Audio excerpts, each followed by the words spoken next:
اعوذ باللہ من الشیطان الرجیم بسم اللہ الرحمن الرحیم اللہم صلی علی محمد وعلی آل محمد۔ السلام علیکم ورحمۃ اللہ وبرکاتہ۔ تو آج جو درود پاک کا مشاہدہ ہے اس میں یہ ہے کہ بہن کہتی ہیں کہ میرے ساتھ یہ پرابلم تھی کہ میں یقین نہیں کر پا رہی ہوتی تھی، یعنی کہ کہیں نہ کہیں ہوپ لیس ہو رہی ہوتی تھی، اور اللہ تعالیٰ نے تو کہا ہے کہ مجھ سے نا امید مایوس نہ ہو، کیونکہ مایوسی تو کفر ہے۔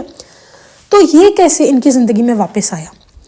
اب ان کی کہانی شروع ایسے ہوتی ہے کہ یہ کہتی ہیں کہ میرے ساتھ یہ تھا کہ میں دعائیں تو مانگتی تھی، اور ایسا بھی بہت دفعہ ہوا کہ دعائیں قبول بھی ہوئیں، لیکن کہیں نہ کہیں باڈی میں یہ انفیوز ہوئے جا رہا تھا کہ شاید اللہ تعالیٰ یہ نہیں چاہتے۔ اور یہ سب سے بڑا دھوکہ ہے جو شیطان ہمیں دیتا ہے۔ آپ ایک بات بتائیں، حضرت آدم علیہ السلام اور حضرت حوا علیہ السلام کے ساتھ کیا ہوا تھا؟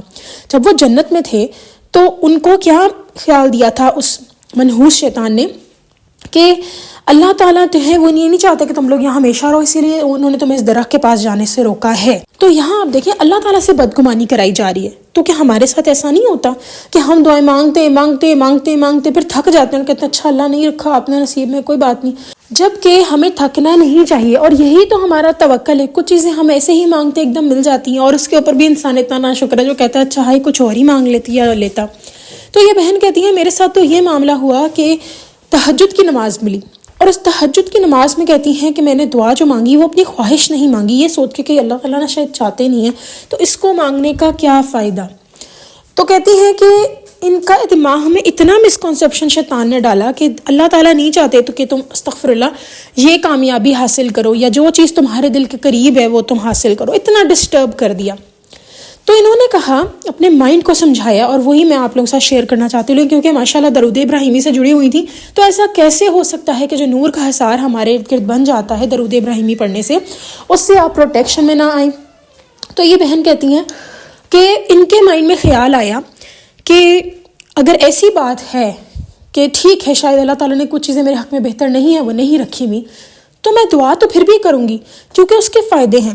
اگر وہ دعا قبول نہیں ہوگی تو ظاہر ہے میں صبر کر رہی ہوں، اللہ تعالیٰ میرے حق میں بہتر نہیں ہوگا تبھی قبول نہیں کریں گے نا۔ اللہ تعالیٰ کو کیا پڑی ہے کہ ہمارے لیے جان کے ایسے کرے؟ اللہ سبحانہ تعالیٰ تو رحیم و کریم ہے، غفور الرحیم ہے، اللہ تو ہم سے پیار کرتے ہیں، محبت کرتے ہیں، اللہ تعالیٰ کیوں نہیں ہمیں عطا کریں گے وہ چیز؟ تو کہتی ہے میرے دماغ میں بات ہے کہ میں دعا کرتی رہوں گی، اور میں کہوں گی کہ یا اللہ، ساتھ ساتھ یہ بھی کہوں گی کہ جو میرے حق میں بہتر ہے وہ بھی کریں، اور ساتھ یہ بھی کہ اگر وہ دعا قبول نہ ہوئی تو وہ آخرت میں مجھے جو میری دعا قبول نہیں ہوگی اس کا مجھے اجر مل جائے گا، اور اگر دعا قبول ہو گئی تو وارے نہیں آ رہے۔ تو کہتی ہے کہ میں اللہ پہ اپنا توکل نہیں چھوڑوں گی، میں کروں گی اللہ تعالیٰ سے دعا کہ یا اللہ یہ مجھے چیز چاہیے، یہ مجھے ملے، ساتھ ساتھ اللہ کا فضل، اپنی آخرت، یہ میری پہلی پرائرٹیز ہوں گی۔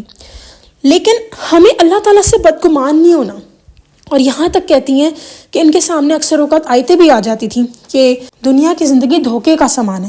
تو کہتی تھی کہ جب بھی دعا مانگنی ایک دم یہ دعا آ جانی تو کہیں نہ کہیں مائنڈ میں بننے لگ گیا کہ اللہ تعالیٰ یہ نہیں چاہتے کہ میں یہ چیز مانگوں یا پاؤں، لیکن کہتی ہیں کہ اب میں مانگتی ہوں، کیونکہ کہتے ہیں قیامت والے دن، اگر میں غلط ہوں اللہ مجھے معاف کرے، کہ اگر قیامت والے دن وہ جب انسان دیکھیں گے نا ہماری جو دعا قبول نہیں ہوئی وہ کس طرح اللہ تعالیٰ نے اس کا اجر دیا ہے، تو انسان کہے گا کاش میری کوئی بھی دعا قبول نہ ہوئی ہو۔ اور اس کے علاوہ آپ پھر ہر وقت دعا مانگیں، آپ وہ بھی ایسی دعائیں مانگیں جو آپ کو لگتا ہے کہ ہماری سوچ ہے نا ہمیں لگتا ہے پوری نہیں ہو سکتی، ایسی دعائیں مانگیں آپ اسی تھاٹس کے ساتھ کہ اچھا پوری ہوگی ٹھیک ہے، نہیں ہوئی تو قیامت مل جائے گی۔ آپ اپنے لیے کوئی پرائیویٹ جیٹ مانگ لیں، کچھ بھی، اینی تھنگ۔ سب سے اچھی دعا ہے سکون، آسانیاں مانگنا۔ یہ دنیا آسان طریقے سے گزر جائے تو بہت بڑی چیز ہے۔ اللہ سے بار بار کہنا یا اللہ میری مغفرت کر دینا، کیونکہ سارا معاملہ تو مغفرت پہ ہی اینڈ ہو جاتا ہے نا۔ ہم اپنے گناہ جانتے ہیں کیا ہیں، ہم جانتے ہیں ہم نے کہاں کہاں غلطیاں کی ہیں، کہاں کہاں ہم نے کوتاہیاں کی ہیں، تو پھر یہی ہے کہ یا اللہ بس معاف کر دینا، یا اللہ ہمارے گناہوں کو معاف کر کے ہمیں ہماری مغفرت کر دینا اللہ پاک، یہی ہے نا۔ تو دعائیں مانگیں، بہت مانگیں۔ یہ بہت سارے لوگ ہیں اس دنیا میں جو دعائیں مانگ کے تھک گئے ہیں، اور ان کی وہ والی اسپیسیفک چیز پوری نہیں ہو رہی، کیونکہ مائنڈ نا اسی طرف ایکچولی جا رہا ہوتا ہے بار بار۔ اور یہاں پہ گڈ نیوز کیا ہے کہ جو شخص درود ابراہیمی پڑھتا ہے اس کی دعا ایسے قبول ہوتی ہے کہ اللہ سبحانہ تعالیٰ، دیکھیں یہ درود ابراہیمی لٹرلی اگر ہم دنیاوی معاملات کی بات کریں نا جو ہم پانا چاہتے ہیں، جس کے لیے اکثر لوگ درود ابراہیمی شروع کرتے ہیں، اس میں کوئی برائی نہیں ہے، ٹھیک ہے، لیکن ہوتا کیا ہے کہ اللہ سبحانہ تعالیٰ پھر ایسے ان کے مقصد بنا دیتے ہیں، انہیں وہ عطا کرتے ہیں کہ وہ اس چیز کو یا تو بھول جاتے ہیں یا وہ ان کو مل جاتی ہے، اور یا پھر ان کو اس سے بہتر ملتی ہے، کیونکہ اللہ تعالیٰ نوز دا بیسٹ نا۔ یہ بالکل ویسی ہے کہ آپ کوئی ڈرامہ دیکھ رہے ہیں اور آپ کو پتہ ہے کہ دو لوگ کس طرح کے لوگ ہیں، ایک کیا سوچ رہا ہے، کہ آپ کو پتہ ہے دونوں کی کے حساب میں کیا حق میں بہتر ہے کیا نہیں ہے دوسرے کو نہیں پتہ، ڈرامے میں آپ کو ایسے دکھایا جا رہا ہے. تو پھر آبویس سی بات ہے کہ آپ کو اللہ تعالیٰ کو بھی ہر اینگل سے پتہ کہ ہمارے لیے کیا بہتر ہے کیا نہیں ہے. ٹھیک ہے، اللہ تعالیٰ کی شان ہی بہت بڑی ہے. اللہ تعالیٰ کے پاس آل سپریم پاور ہے. اللہ تعالیٰ can do any thing for you. تو دعاؤں سے کبھی نا امید نہ ہو، کیونکہ یہ مایوسی کفر ہے. اچھا یہ کفر کیسے ہے؟ بہت سارے لوگ دعا کرتے کرتے تھک جاتے ہیں، پھر ایک دم ان کی مایوسی ان پہ ایسی طاری ہوتی ہے کہ معاذ اللہ ان کو استغفر اللہ تعالیٰ پہ یقین ہونا بند ہو جاتا ہے. تو یہ چیز ہے کفر. یقین ہی تو ہے ہمارا سارا دین، تو یقین کو نہیں چھوڑنا آپ نے. تو یہ بہن کہتی ہیں کہ ان کا یہ جو ساری کی ساری یہ جو لائف سٹائل میں چیز ایڈ ہوئی وہ یہی ہوئی کہ اللہ سے نا امید نہیں ہونا. میں مانگوں گی اللہ سے ہر وہ چیز جو میں چاہتی ہوں، چاہے وہ دنیا کی ہو یا آخرت کی ہو، لیکن ساتھ ساتھ یہ بھی کہوں گی یا اللہ پلیز مجھے وہی عطا کرنا جو میرے حق میں بہتر ہو. اب کوئی انسان ہے فار ایگزامپل، اب ایسی ویسے کوئی دعا کرے تو نہیں، لیکن ویسے بات کر لیتے کہ کوئی ایسا سورس کھانے کا یا پینے کا یا کوئی ایک ایسی کھانے پینے کا نہیں، کوئی رزق کا ایسا سورس، کوئی پیسے کی انکم ایسی بندہ مانگ رہا ہے جو شاید مغالطہ کر لیتے ہیں کہ حلال نہیں ہے. ٹھیک ہے، اور بہت سارے لوگ کہتے ہیں جی حلال ہے، کوئی کہتا حلال نہیں ہے، اس طرح کی کوئی بات چل رہی ہے. تو اب وہ دعا بندہ یا بندی مانگ ہی رہی ہے کہ یا اللہ مجھے آپ نے یہاں سے رزق عطا کرنا ہے جہاں سے میں چاہ رہی ہوں، اور اس کو نہیں پتہ کہ حلال ہے کہ حرام ہے، لیکن ساتھ میں اس نے ایڈ کر دیا کہ یا اللہ مجھے لیکن آپ نے حلال رزق دینا ہے اس سے، یا اللہ آپ نے مجھے اس سے حلال رزق دینا ہے. پھر آبویسلی اگر وہاں سے نہیں آئے گا تو اللہ آپ کو کہیں اور سے عنایت کر دے گا. اللہ سے کیوں نا امید ہونا ہے ہم نے. ہاں بس ایک بات یاد رکھیں کہ جب مانگے نا تو آپ کی دعاؤں میں آخرت کا پورشن بہت زیادہ ہونا چاہیے. میرے خیال سے اگر میں غلط نہ ہوں تو ایک میں نے حدیث سنی تھی، ایک بندہ تھا، کوئی کچھ وجہ ہوئی تو اس کو نبی پاک صلی اللہ علیہ وسلم نے کہا مانگو جو مانگنا ہے تمہیں عطا کر دیا جائے گا. تو اس نے شاید گھوڑے مانگے اور آل دا اسٹف، شاید میں پہلے بھی کوٹ کر چکی ہوں، یا اس طرح اونٹ مانگے، اس طرح کچھ اس نے دنیاوی مال بہت سارا مانگا اور اسے مل بھی گیا.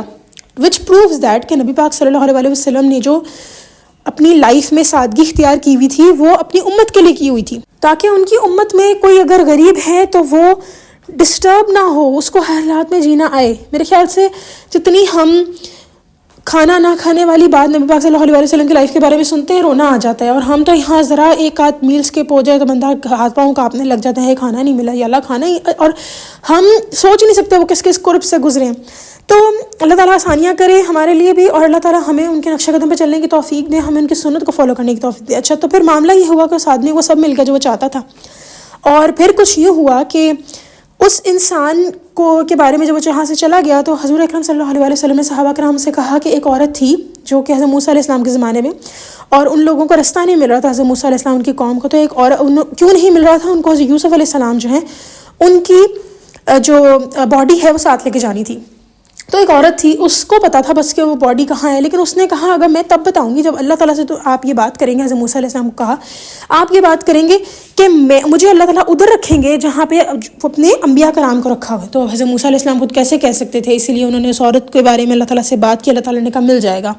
پھر اس عورت نے رستہ بتایا. اب اللہ تعالیٰ بھی تو رستہ بتا سکتے تھے، لیکن بس اس عورت کا معاملہ کچھ اس طرح تھا. تو حضرت موسیٰ علیہ السلام کو اس عورت نے رستہ بتایا، اور اس طریقے سے پھر وہ لوگ لے کر حضرت یوسف علیہ السلام کی باڈی کو لے کے. یہ سارا کیا ہے معاملہ؟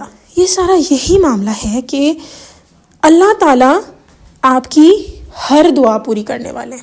تو دنیا میں آپ نے جب اللہ تعالیٰ سے مانگنا ہے مانگے، لیکن آپ کا آخرت کا پورشن زیادہ ہونا چاہیے، کیونکہ اللہ تعالیٰ نے بار بار قرآن میں ہمیں تنبیہ کی ہے، ہمیں بتایا ہے کہ دنیا کی زندگی کھیل تماشا ہے.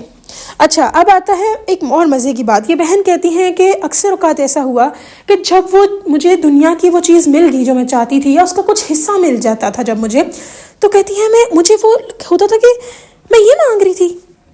اس میں شکر الحمد، لیکن اس میں دو کیٹیگریز ہوتی ہیں. ایک وہ لوگ جو کہتے ہیں ہاں میں یہ مانگ رہی تھی، چلو جی خاک کر دو چیز کو مل گئی. تو نہیں، ایسے نہیں.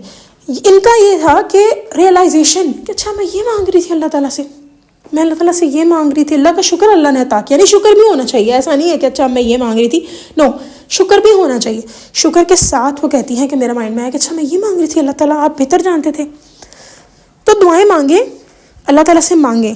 اچھا پھر ایک اور چیز بھی کہتی ہیں، میرے دل میں کہیں نہ کہیں ڈر بھی بیٹھنے لگ گیا کہ شاید یہ میرے حق میں بہتر نہیں ہے. لیکن پھر کہتی ہیں جب یہ تھاٹ آئی نا کہ میں دعا میں کہہ رہی ہوں یا اللہ میرے حق میں بہتر ہے تو مجھے دے، اور میں دعائیں مانگ رہی ہوں تو مجھے آخرت میں اس کا جو ہے وہ مل جائے گا اگر قبول نہ ہوئی، تو کہتی ہیں یہاں پہ میں مطمئن ہو گئی. اسی لیے میں آپ سب سے یہ گزارش کروں گی کہ پلیز دعائیں مانگیں اور درود ابراہیمی پڑھیں. یہ تو آپ کی دعا ہی جو ہے وہ رک جاتی ہے، اوپر نہیں جاتی جب تک کہ آپ درود پاک نہیں پڑھتے۔ قبول ہونی چاہیے دعا، اس کے لیے درود شریف پڑھا جائے گا تو دعا قبول ہوگی۔ اور درود ابراہیمی سے افضل کون سا آپ درود پڑھ سکتے ہیں؟ میری دعا ہے کہ اللہ سبحانہ تعالیٰ ہمیں مرتے دم تک درود ابراہیمی سے جوڑے رکھے، ہمیں مومن اٹھائے، کامل مومن اپنے پاس بلائیں، آمین ثم آمین۔ چلیں جی، انشاءاللہ نیکسٹ ویڈیو میں پھر حاضر ہوں گی، تب تک کے لیے اللہ حافظ۔